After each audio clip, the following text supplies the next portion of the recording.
Bonjour tout le monde, nous sommes toujours occupés dans la théorie de l'offre et de la demande et dans cette séquence-ci en particulier, on va s'intéresser à la façon dont la courbe de demande se déplace lorsque un de ces déterminants est affecté. Pour le dire autrement, on va imaginer que le ministère de la Santé fasse une annonce importante, à savoir les consommateurs de gaufres vivraient plus longtemps et en meilleure santé que le reste de la population qui ne consomme pas de gaufres.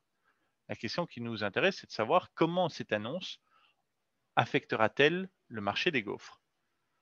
On peut raisonnablement s'attendre à ce que du jour au lendemain, il y ait un accroissement de la quantité demandée de gaufres et qu'à chaque niveau de prix, les acheteurs soient prêts à consommer davantage de gaufres que précédemment et avoir une courbe de demande qui sera poussée vers la droite. Autrement dit, à chaque niveau de prix, si on vous dit que manger des gaufres est bon pour la santé, on verra que peu importe le niveau de prix, les consommateurs seront prêts à consommer davantage de gaufres que précédemment. La courbe de demande sera poussée vers la droite.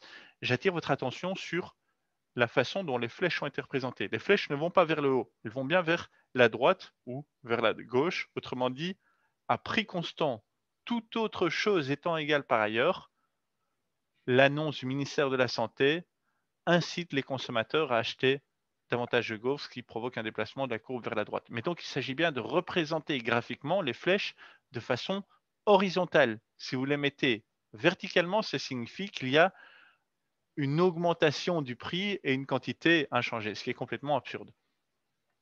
On peut donc avoir aussi un déplacement de la courbe de demande vers la gauche pour tout événement qui affecte le comportement des consommateurs. Si on vous dit tout d'un coup manger des gaufres est mauvais pour la santé, on pourrait avoir à chaque niveau de prix une réduction de la quantité demandée et donc un déplacement de la courbe de demande vers la gauche.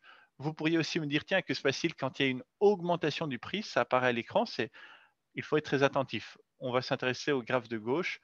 Lorsqu'il y a une augmentation du prix d'un bien, on sait que la loi de la demande nous dit qu'il y a une réduction de la quantité demandée. Donc, quand le prix passe de P1 à P2, les quantités passent de Q1 à Q2, ce qui provoque un déplacement le long de la courbe de demande du point A au point B.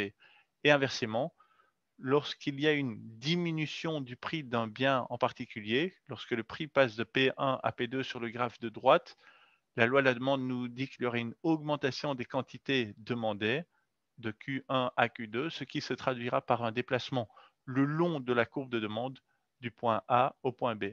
Voilà l'allure d'un graphe lorsque c'est une variation de prix qui a lieu. En conclusion de cette première séquence consacrée à la demande, on a vu que la courbe de demande indique comment la quantité demandée d'un bien varie en fonction du prix. Selon la loi de la demande, quand le prix diminue, la quantité demandée augmente.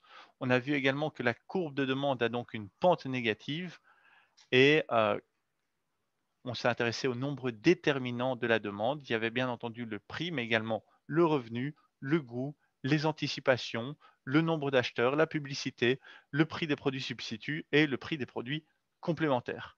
Si l'un de ces, de ces déterminants varie, la courbe de demande sera soit poussée vers la droite, soit poussée vers la gauche. Et si c'est le prix qui varie, on assistera à un déplacement le long de la courbe.